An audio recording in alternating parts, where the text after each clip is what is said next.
은혜로운 찬양을 감사합니다. 우리 전후자 후에 인사하겠습니다. 복된 주의 날 되시기 바랍니다.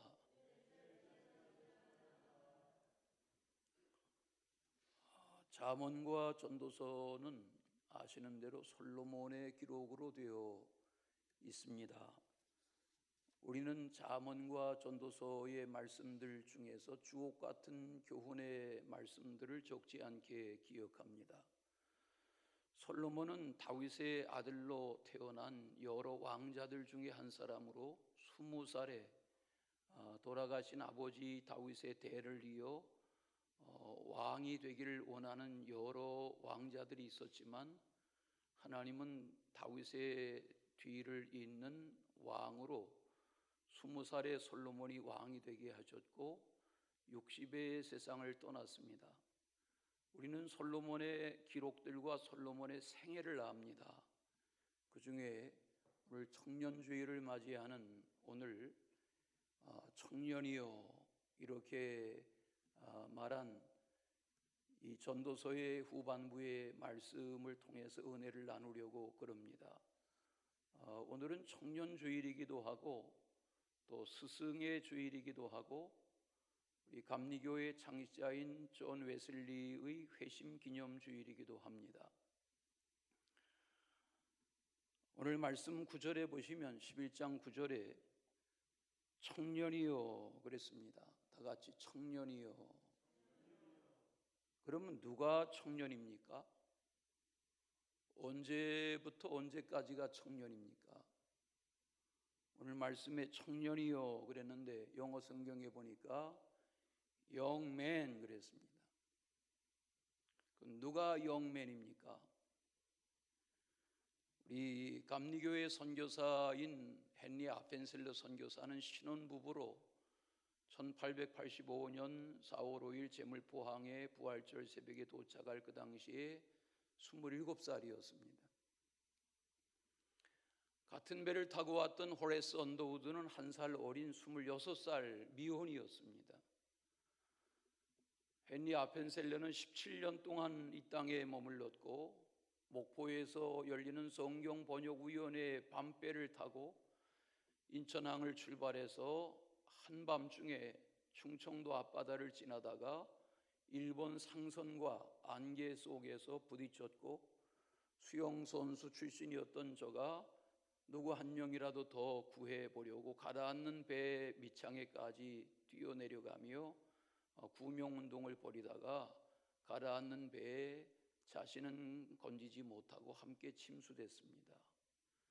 그가 이 땅에 남긴 흔적들, 배지학당의 사역이라든지 또 연세학당이라든지 연세의료원이라든지 그의 교육사업 또 후세사역 의료사역 이런 흔적들은 17년 44살에 죽고 시체도 건지지 못하고 양화진의 빈 무덤에 묘비만 세워 있지만 그의 청년기는 남달랐습니다. 함께 왔던 장로교의 언더우드 선교사도 마찬가지입니다. 우리가 영국의 데이빗 리빙스턴을 말하는데 데이빗 리빙스턴은 원래 은혜를 받고 20대 초반에 중국 선교의 꿈을 가졌지만 아편전쟁으로 중국 입국이 불가능해지면서 나중 모페 선교사를 만나 아프리카 선교의 꿈을 가지고 그가 20대 중반에 도착했던 땅, 이것이 신학을 공부하고 의학을 공부하고 첫 발을 내디딘 그의 20대의 삶의 시작이 60에 세상을 떠나기까지 아프리카 선교는 데이빗 리빙스턴을 빼어놓을 수 없습니다. 그런 사자의 한쪽 팔이 물어뜯 끼어진 적도 있고 그런 연명을 하면서 마지막 그의 죽음은 피골이 상접한 채 침상에 무릎을 꿇고 운명한 모습으로 발견됐다고 그럽니다. 영국과 아프리카는 서로 리빙스턴의 시체를 자기의 땅에 가져가고 싶어 했다고 합니다. 오늘 왜 한 사람의 생을 그렇게 의미 있게 평가하는 것인가 하는 것은 청년의 날을 보낸 날들이 달랐기 때문입니다. 우리는 창세기의 요셉, 여호수아서의 여호수아나 갈렙, 또 또 사사기의 기드온, 에스더서의 에스더, 느헤미야서의 느헤미야, 그 외에 예수님의 부름받았던 12제자들, 또 예수님을 배척했으나 회심하고 다메섹 체험 후에 초대교회의 역사에 흔적을 남긴 위대한 선교의 사람 사도 바울, 저들은 다 청년기에 하나님의 부르심에 응답했던 믿음의 젊은이들인 것을 알 수 있습니다. 보라, 하나님의 어린 양이로다, 이렇게 예수님을 소개했던, 자신에게 물세례를 받은 수많은 제자들을 다 예수님에게로 인계했던 세례 요한은 예수님보다 6개월 먼저 태어났으나 예수님보다 오히려 먼저 헤롯의 칼에 목베임을 당하여 순교당한 청년 세례 요한으로 역사 속에 길이길이 기억되고 있습니다. 중학교 때 운동 중에 사고를 당해서 실명하게 되었다는 소년 강용우, 그는 서근옥이라는 자기보다 나이가 많은 숙명여대 누님을 통해서 위로를 받기 시작했고, 저들은 유학길에 올라서 앞을 보지 못하는 상태에 최초의 한국인 맹인 박사가 되었고, 그는 미국 역사에 길이 남는 그런 세계적인 지도자의 삶을 살다가 하나님 앞으로 갔습니다. 소년과 청년기의 낭망 속의 강용우, 그는 하나님의 사람으로 길이길이 역사에 기억되는 것을 우리는 압니다. 몇 해 전에 유엔은 세계 인류의 이 문명의 발전사를 집중 연구하면서 오늘날의 인류의 이 시대 구분을, 연령대의 시대 구분을 한 그런 발표를 한 바 있습니다. 17살까지가 미성년자입니다. 18살에서 65살까지가 청년입니다. 옆에 인사 좀 하십시다. 아직은 청년입니다. 65살까지가 청년입니다. 66살부터 79살까지가 중년입니다. 80세부터 99세까지를 유엔은 노년이라고 말합니다. 100세 이후를 장수노년이라 그렇게 유엔은 발표했습니다. 이렇게 보면 우리 교회는 아직 젊은 교회입니다. 젊은이들로 가득 차 있는 교회입니다. 더러 장년이 있고 노년은 눈에 별로 띄질 않습니다. 여러분, 나이는 나이에 불과합니다. 오늘 누가 청년인가? 몇 해 전에 내 나이가 어때서? 라는 유행가가 한창 불려졌던 적이 있습니다. 맞습니다. 나이를 생각하고 있는 것은 초라한 것입니다. 지금 10대이냐 20대이냐가 중요하지 않습니다.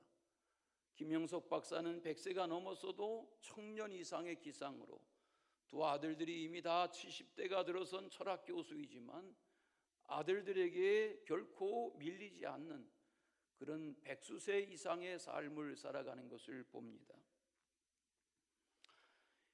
18살부터 65살까지가 청년이다, 이렇게 구분한 것을 보면 20살에 왕이 되었고 60에 죽은 솔로몬은 청년기의 왕으로 있다가 청년기에 눈을 감았습니다.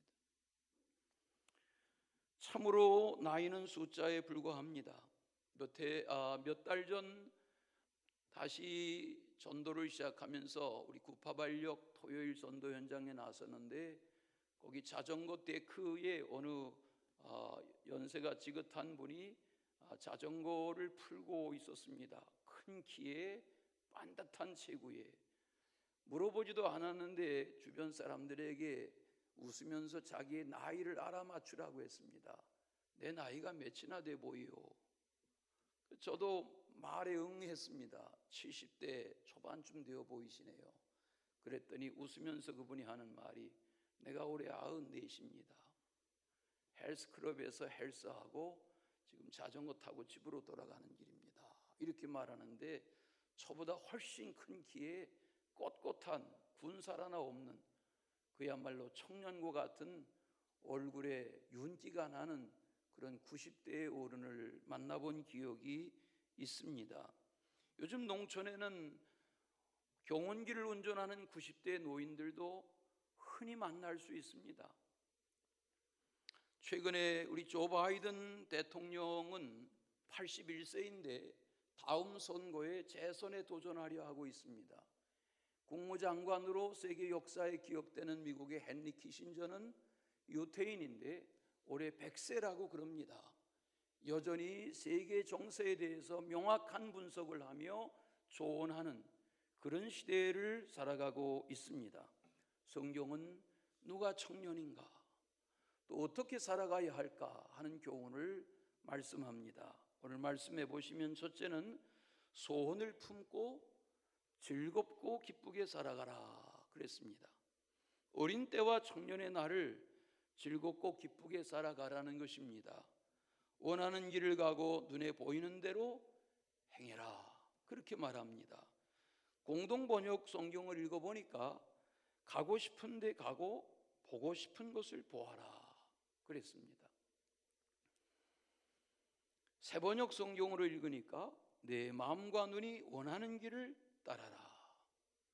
현대인의 성경으로 보니까 하고 싶은 일은 무엇이든지 해라.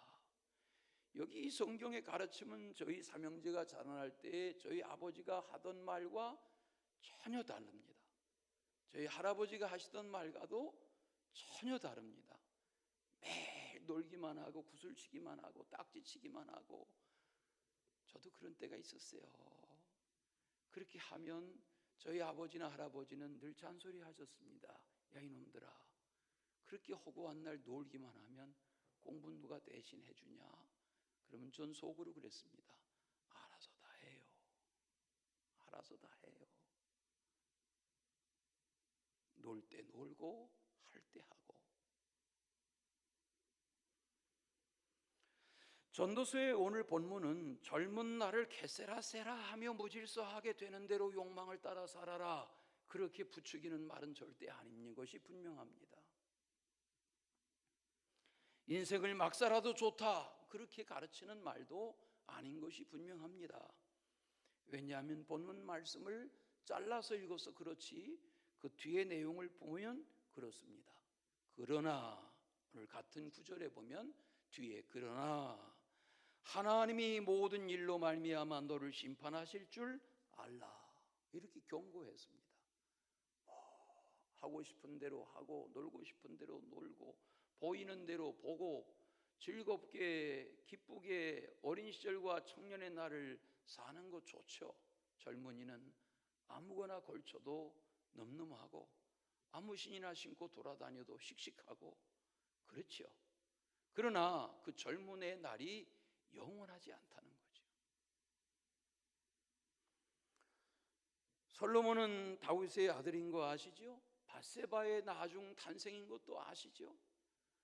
그런 자기의 탄생과 성장의 배경을 알았던 솔로몬입니다. 그러나 하나님은 여러 왕자들 중에 외모가 출중한 압살롬, 또 자기의 장자인 것을 자랑하던 암논, 많은 왕자들이 있었지만 다 역사에 사라지고 하나님은 아닌 것 같았던 출생 배경이 비운의 탄생을 가졌던 솔로몬을 정하셔서 저로 왕의 계승자가 되게 하셨습니다. 20살 때입니다. 열왕기상 4장을 읽다 보면 그가 잠언 3000가지를 말하였고 그의 노래는 1005편이며 그가 또 초목에 대하여 말하되 레바논의 백향목으로부터 다음에 나는 우슬초까지 하고 그가 또 짐승과 새와 기어다니는 것과 물고기에 대하여 말한지라. 사람들이 솔로몬의 지혜를 들으러 왔으니 이는 그의 지혜의 소문을 들은 천하 모든 왕들이 보낸 자들이었다. 이런 말씀이 열왕기상 4장 32절 이하에 나옵니다. 이 말은 솔로몬은 모르는 것이 없었습니다. 저는 요즘 꽃 이름을 좀 외워보려고 하는데 잘 안 외워져요. 그냥 이 꽃이 뭐냐 그러면 꽃 그러고 말지 잘 안 외워져요. 왜? 성경에 외울 꽃도 많은데 내가 무슨 식물학 박사도 아니고.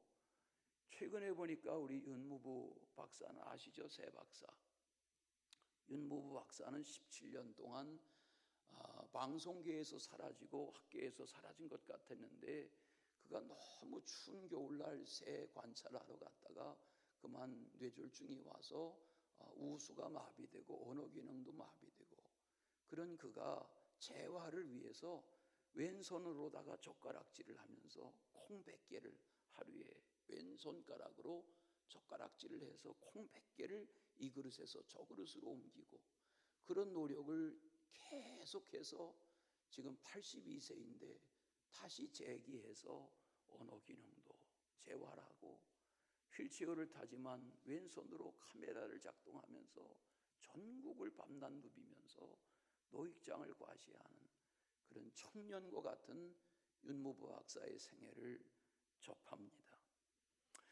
전도서에 보면 2장에, 오늘 11장을 대하시는데 전도서 2장에 보시면 솔로몬은 안 해본 것이 없고 못 해본 것이 없는 인물이었습니다. 그렇지 않습니까?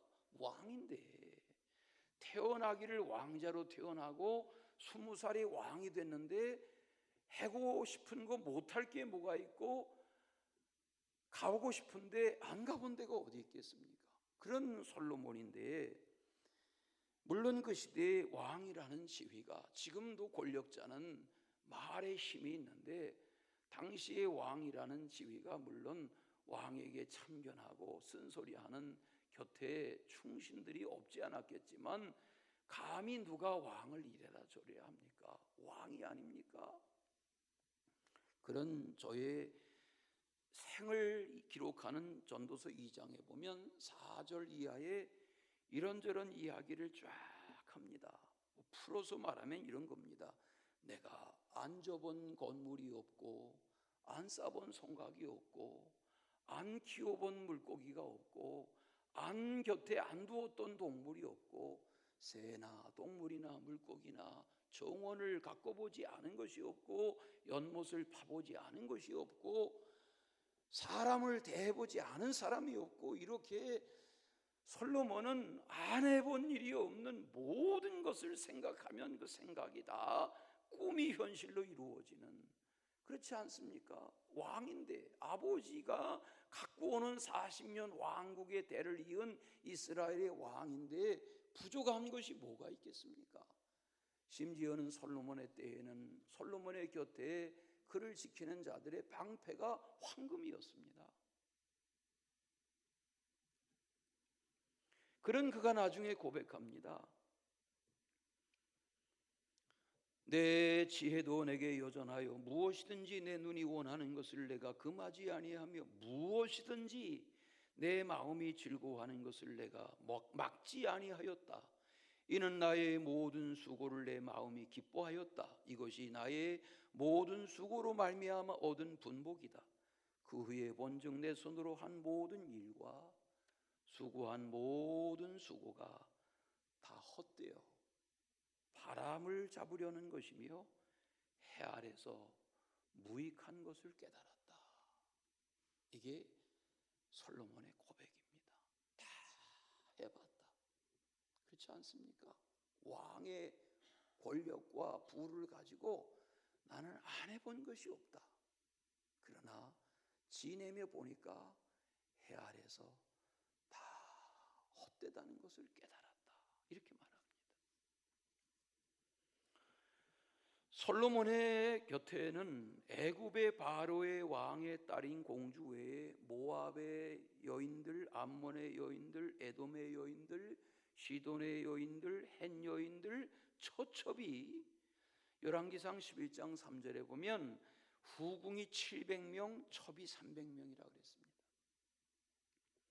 엊그제 금요일 밤 묵상한 사무엘하 다윗의 환궁, 압살롬에게 빼앗겼던 예루살렘 성에 환궁한 다윗이 왕궁을 비우고 떠날 때에 후궁들 10명을 남겨뒀었는데 그 후궁 10명을 압살롬이 관계했고, 저들을 돌아온 다윗이 다 후궁에 가두어서, 거기 표현해 보면 생갑으로 살다 죽게 했다, 그런 표현이 나오는데, 그 말씀에 보면 다윗의 만용, 왜 남의 귀한 딸들을 후궁으로 데려다가 저들의 삶을 평범한 가정을 행복하게 이루고 살 남의 귀한 딸들의 생을 다 그렇게 후궁으로 생을 마치게 했습니까? 다윗의 어두운 그늘입니다. 오늘 솔로몬은 어떠했습니까? 말씀에 후궁이 700, 첩이 300이라 했습니다. 청년기는 절대로 제멋대로 사는 때가 아닙니다. 청년기는 인생의 황금기를 잘 준비하고 제대로 바르게 살아가야 하는 때입니다. 즐거운 일만 하는 때가 결코 아닙니다. 좋은 일만 해서도 안 되는 때입니다. 그렇게 살아가다가는 화를 피할 수 없을 것입니다. 청년의 때는 심고 물주고 가꾸는 때입니다. 땀 흘리고 수고하고 애쓰고 삶의 향방을 다시 수정해서 재해석해 나가야 하는 그런 때입니다. 물론 선조의 때의 열매, 부모의 수고의 열매를 따먹는 캥거루족 같은 그런 젊은이들도 없지는 않을 것입니다. 그러나 성경은 그렇게 사는 때가 청년에 합당한 때라고 결코 말하지 않습니다. 예수님의 비유 가운데 형보다 어린 동생이 아버지의 유산을 달라 해서 가지고 다른 나라로 가버렸던 둘째 아들 이야기가 예수님의 비유입니다. 아버지가 벌어들인 재산을 자기가 수고하지 않고 유산으로 받았습니다. 막대한 유산입니다.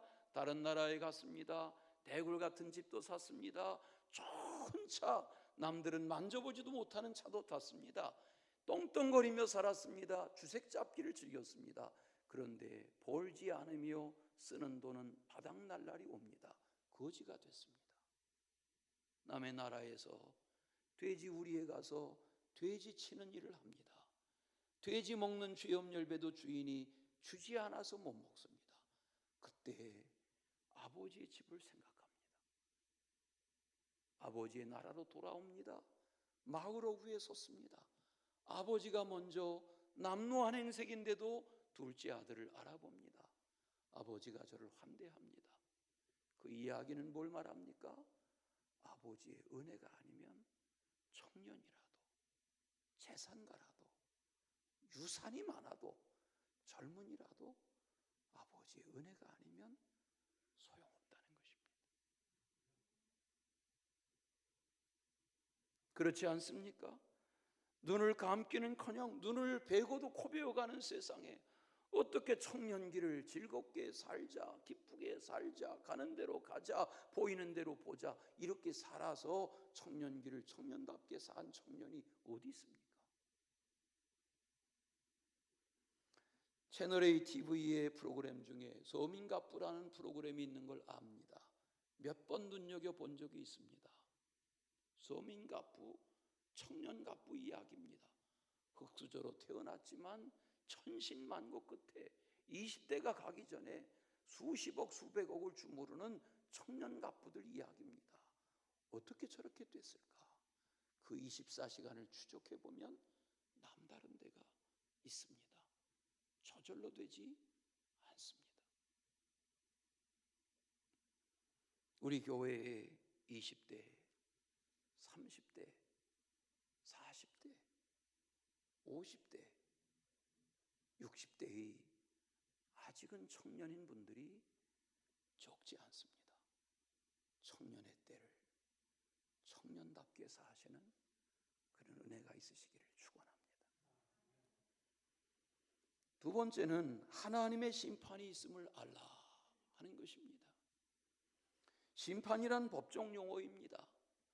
판단을 받는 때가 있다는 것입니다. 하나님의 판단이 되어야 한다는 것입니다. 하나님이 심판하실 순간이 온다는 것을 깨닫고 언제나 이 혈기왕성한 청년의 날이 언제나 계속되지는 않는다는 것을 깨닫고 하나님의 심판을 마음에 준비하는 청년기로 살아갈 줄 알아야 한다는 것입니다. 오늘 말씀을 읽다 보면 재미있는 내용들이 3절과 4절에 나옵니다. 12장 거기 3절과 4절 말씀은 아주 재미있는 표현입니다. 우리 성경이 좀 어렵게 번역해 놓아서 그렇지 현대인의 성경으로 읽으면 전도서 12장 3, 4절은 이런 내용입니다. 그때에는 너를 보호하던 팔도 떨 것이다. 지금 강한 너의 다리도 약해질 것이다. 그리고 이빨이 거의 다 빠져 음식을 잘 씹지 못할 것이다. 눈은 어두워져서 보지 못할 것이다. 귀는 어두워서 거리에서 들려오는 소리를 듣지 못할 것이다. 음식을 씹는 소리가 적어질 것이다. 그리고 깊은 잠을 자지 못할 것이며 음성도 떨릴 것이다. 이 이야기입니다. 아직은 원기가 좋으시고 아직은 살만하십니까? 이 청년의 기상이 계속되지는 않는다는 겁니다. 꺾이는 순간이 옵니다. 그날을 하나님의 심판의 날로 준비하라는 겁니다. 이 세상에 그런 날이, 하나님의 심판이 있다는 것을 알라 그랬습니다. 거기 밑줄 쳐보십시오. 알라. 알라는 무슨 이슬람에서 쓰는 표현이 아니고, 여기서 말하는 알라는 야다라는 말인데, 야다라는 말은 지식으로 아는 것이 아니라 체험으로 아는, 먹어봐서 알고 체험으로 아는 그것을 야다라고 하는데, 그것을 여기서는 알라 이렇게 말하는 것입니다. 이 세상에 생로병사를 피할 사람은 아무도 없습니다. 다 누군가는 병도 찾아오고, 누군가는 사고도 찾아오고, 누군가는 늙게 되고, 누군가는 다 죽음 앞에 설 것입니다. 나는 아닌 것처럼 여기지만 여러분, 알렉산더라는 이름을 서양 사람들이 많이 갖고 사는데, 알렉산더가 주전 3세기, 주전 4세기 알렉산더가 페르시아의 대단한 제국의 대를 잇는, 아버지의 권력을 잇는 그런 점령자 아니었습니까? 알렉산더는 명석했습니다. 12살 때부터 이미 야생마를 건네면 야생마를 길들여 탈 정도의 그런 무용이 있었습니다. 그는 하나님의 사람다운 삶을 살려고 했지만 그리하지 못했습니다. 그는 지중해에서부터 출발해서 그의 군대가 인도 땅까지 다 점령에 들어갔습니다. 어느 날 열병이 찾아왔습니다. 열흘 동안 꿍꿍 앓았습니다. 군대가 없습니까? 여인이 없습니까? 먹을 게 없습니까? 명의가 없습니까? 대제인 알렉산더의 곁에 그의 진맥을 하는 의사가 없습니까? 그러나 열흘 동안의 그의 열병은 가라앉지 않았고 알렉산더는 33살에 죽었습니다. 청년 알렉산더가 죽었습니다. 그는 33살에 이미 천하를 호령하던 대제였습니다.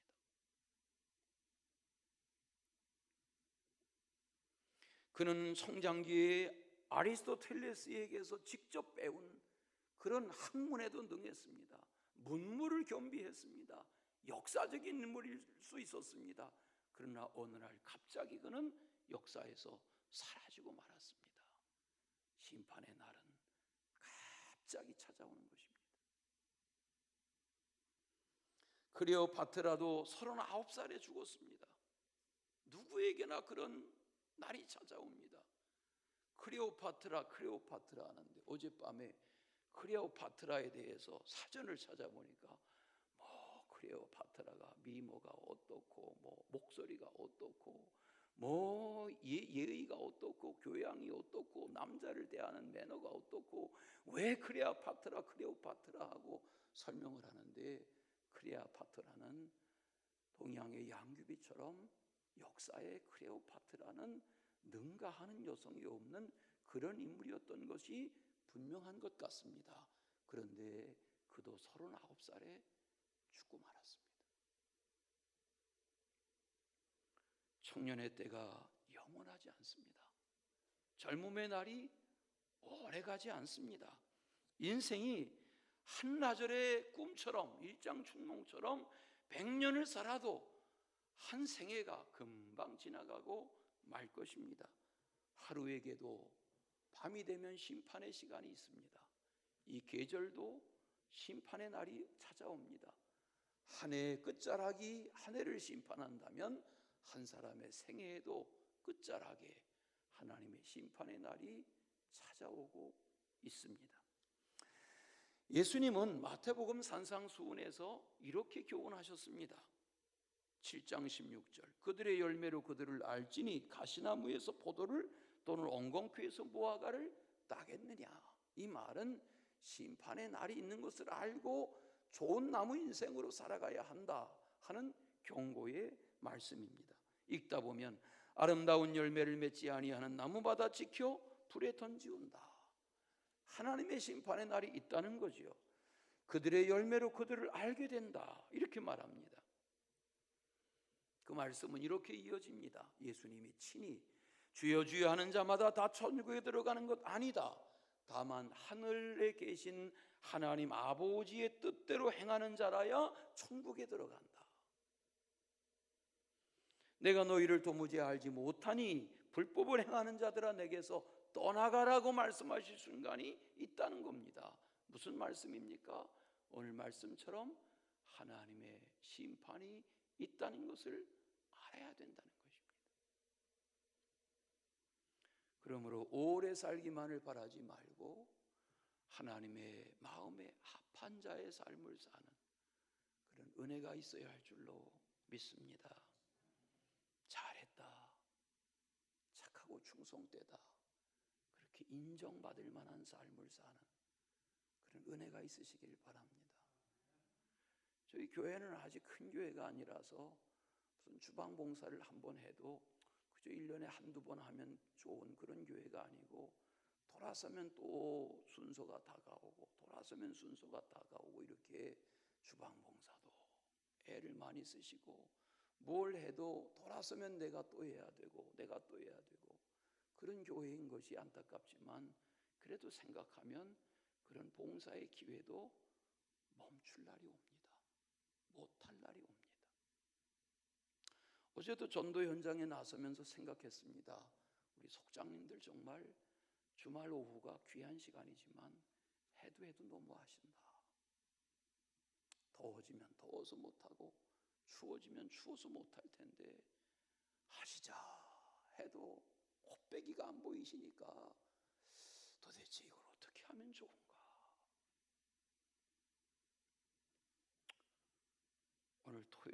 오는 토요일은 좀 달라지겠죠. 이 정도 말하면 또 그렇게 해서 토요일날 실망이 되더라도 또 참고 그냥 세월과 함께 가는 거죠. 왜? 하나님 앞에 그건 자기 표현이니까.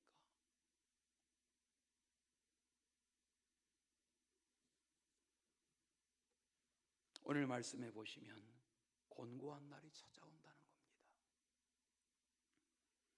어린 때와 검은 머리의 시절이 다 헛된 날이 찾아온다는 겁니다. 얼마나 헛된 날이 찾아옵니까? 전도서 1장에서 미리 말했습니다. 헛되고 헛되며 헛되고 헛되니 헛되도다 그랬습니다. 요즘 강남에 어떤 학교들은 너무 어린 아이들, 초등학교 입학하는 어린 아이들에게 명품 가방, 명품 운동화, 명품 구두,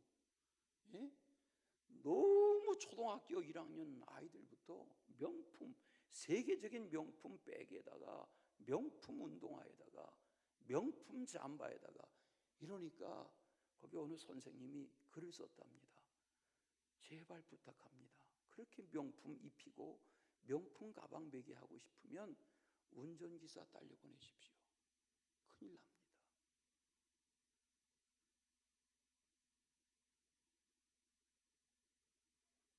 제 자식 자기가 뭘 입히든 뭘 신기든 알아서 할 일이지만 그렇게 한다고 해서 다 인물되는 것도 아닙니다. 오늘 왕의 아들이었던, 왕이 되었던 솔로몬이 말합니다. 내가 다 해봤는데 헛된 거야. 그리고 말합니다. 하나님의 심판이 있어.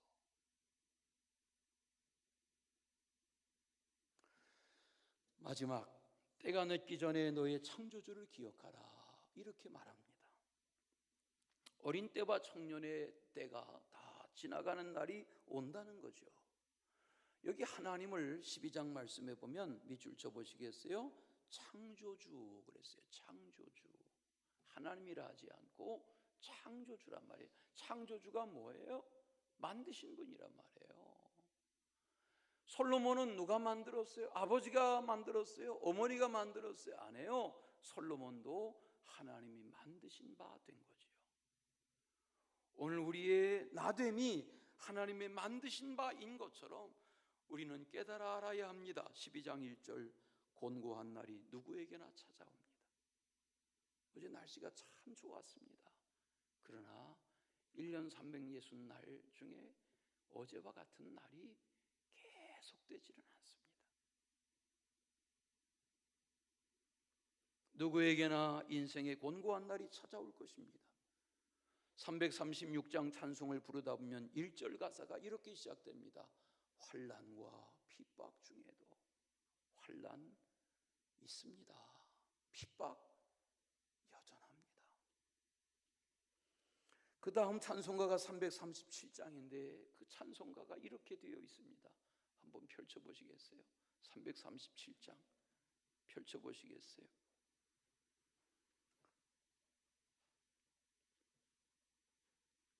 시험과 무거운 짐과 근심이 있습니다.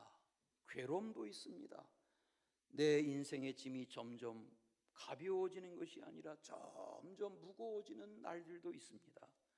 마음의 시험이 찾아들고 무서운 죄가 엄습하는 때도 있습니다. 그게 찬송의 가사입니다.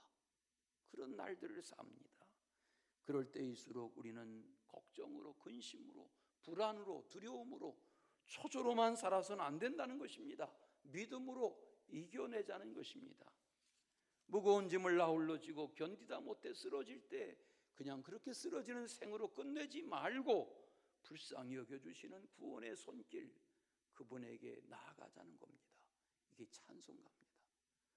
저는 이 찬송가가 좀 처량해서 잘 안 부르지만 가사를 들여다보면 의미는 있습니다. 은혜의 사람으로 살아가시기를 축원합니다.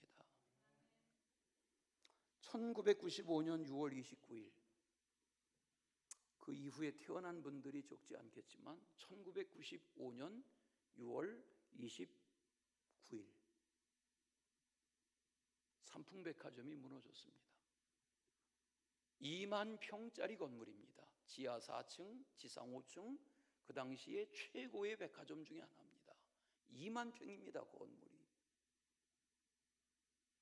얼마나 많은 사람들이 몰려 들어가고 몰려 나오던 그런 건물이 영화의 장면처럼 폭삭 가라앉았습니다. 502명이 죽었습니다. 6명은 시체도 아직 못 찾았습니다. 1000여 명이 중경상을 입었습니다. 거기에 그날 거기에 갔던 세 자매가 있었습니다. 아버지는 정광진 판사 출신 변호사입니다. 세 딸을 키웠습니다. 태어나는데 큰 딸이 앞을 못 봅니다. 눈물로 키워서 믿음의 가정인데 눈물로 키워서 큰 딸을 서울맹학교 보냈습니다. 열심히 앞을 못 보지만 점자로 공부해서 미국에 유학했습니다. 버클리 대학에서 복지학으로 석사학위를 받고 돌아와서 서울맹학교에서 후배들을 가르친 지 9개월째 됐습니다. 뭘 살 일이 있어서 건강한 여동생 둘과 함께 29살 큰언니, 28살 동생, 25살 막내 세 자매가 즐겁게 그날 삼풍백화점에 쇼핑하러 갔다가 영원히 못 돌아왔습니다.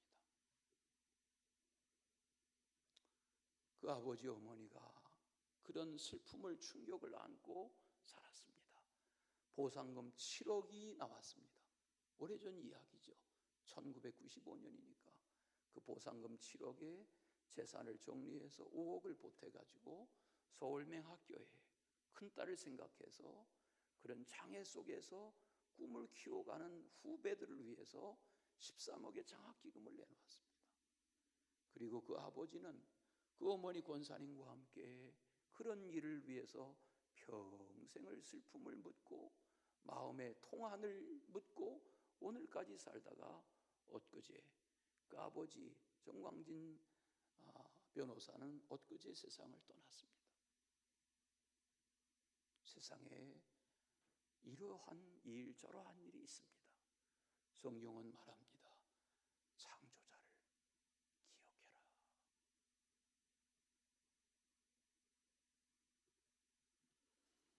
여러분 인생이 뭐라고 생각하십니까?